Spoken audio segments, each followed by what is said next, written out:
This Monday marked the start of the student referendum at the University of Leeds to vote whether or not student media should exclude all content to do with fascist and hate speakers. The motion was originally proposed by Charlie Hopper, Equality and Diversity Officer at the union, after the Nick Griffin interview published by Leeds students sparked controversy amongst cultural and faith groups. The motion was then passed on to the student panel, who voted 7-5 against, meaning that it didn't reach the 75% majority needed to be either passed or declined. This meant that it went to student referendum, and now you can decide whether or not the exclusion of fascist and hate speakers from student media goes through. So I'm here with Lucy Cohen, who is a representative of the Yes campaign and also faith rep for the union. So Lucy, why should people vote yes? I believe people should vote yes because, as we've already seen, people have voted to continue the no platform policy within our union, and this is just an extension of that policy that's there just to protect every student in this union and make sure that they feel safe and welcome, and that they don't ever feel like there's anything out there that could hurt them, because as a community and as a union, this is meant to feel like a safe space and almost like a home, and I really genuinely believe that voting for this will help create that space even more so. Okay, so as faith rep for the union, how do you think that this motion going through, if it does go through, will affect the culturally diverse population of the university? I think that it would be such a positive move for all the members of my faith societies. I think that far too often, especially considering the recent article with Nick Griffin, like I've heard issues from students coming up to me saying that they genuinely feel threatened on their campus from anti-Semites or Islamophobia, or any type of like hatred and persecution, and I think that it's so important for these minority groups to feel just as much a part of the LUU community as anybody else. So one of the major points that some people in the No campaign have put forward is that the policy, if it were to go through, seems a bit overprotective. What's your response to that? I believe that, yeah, people should be able to choose what they read, and therefore if people want to hear fascist views and homophobic views and anti-Semitic views or whatever else, they are free to go out there and find that for themselves and look into that for themselves. And so for that exact reason, it doesn't need to be presented to us in our student media. It doesn't need to be thrown into our faces. And by giving a platform within our union in any form, it creates a really horrible environment. And if people want to go out, then that's fine. And read that, then that's, I mean, obviously it's not fine, but that's their prerogative. I don't think it's nannyish. I think that this is us as a community taking a stand, and it's actually just democracy in action and us, standing up for what we think is right for our union and our environment. Another thing that was mentioned was that these people are probably going to be exposed to these kind of views outside of university anyway. So why should we be any different?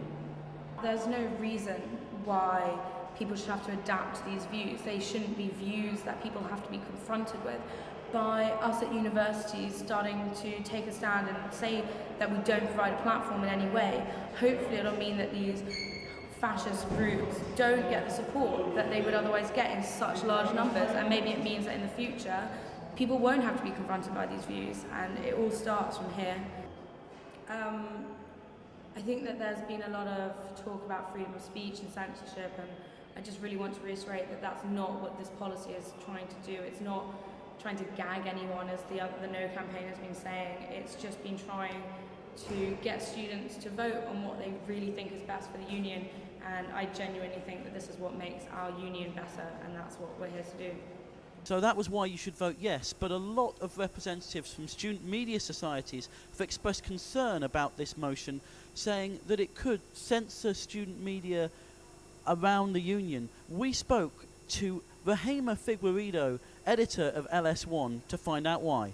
So Rahema, my first question to you is, as someone who is at the forefront of the No campaign, why should people vote no?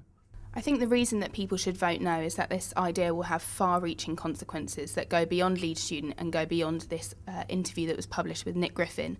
Although this has been a knee-jerk reaction to that article, the way that it will affect student media can't be predicted.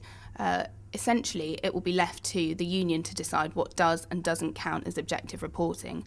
At the moment, reproducing the views of the parties and groups that are included on this list would count as endorsing them. We would say that by reproducing them, we're allowing people to make up their own minds and not showing our endorsement for them.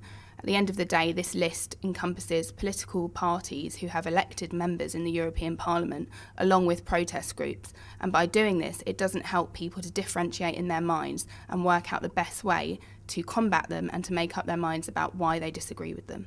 So, as editor of LS1, how do you think this motion would affect the articles and content you've been allowed to publish if it were to go through?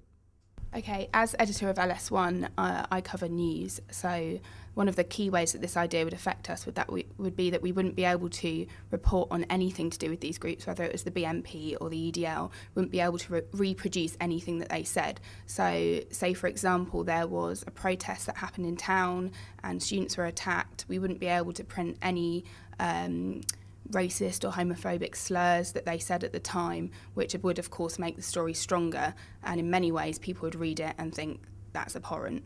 But it wouldn't just affect Leeds Student. I think that's the key point at the moment. We've been talking to people from Scribe, the creative writing magazine, and they've said that they wouldn't be able to have a poem from the perspective of someone like Enoch Powell, which is ridiculous. I mean, some of our best novels and poems are ways of putting people in someone else's shoes and thinking, why is it that I'm against these ideas? It would affect LSR in what they could and couldn't broadcast, and it would affect LSTV. And what would you say to people who argue that the publishing of such articles and programmes results in the mobilisation of fascist and hate groups? I think some of what's been said has been linking events that have happened with the article when they are not necessarily a direct result of it.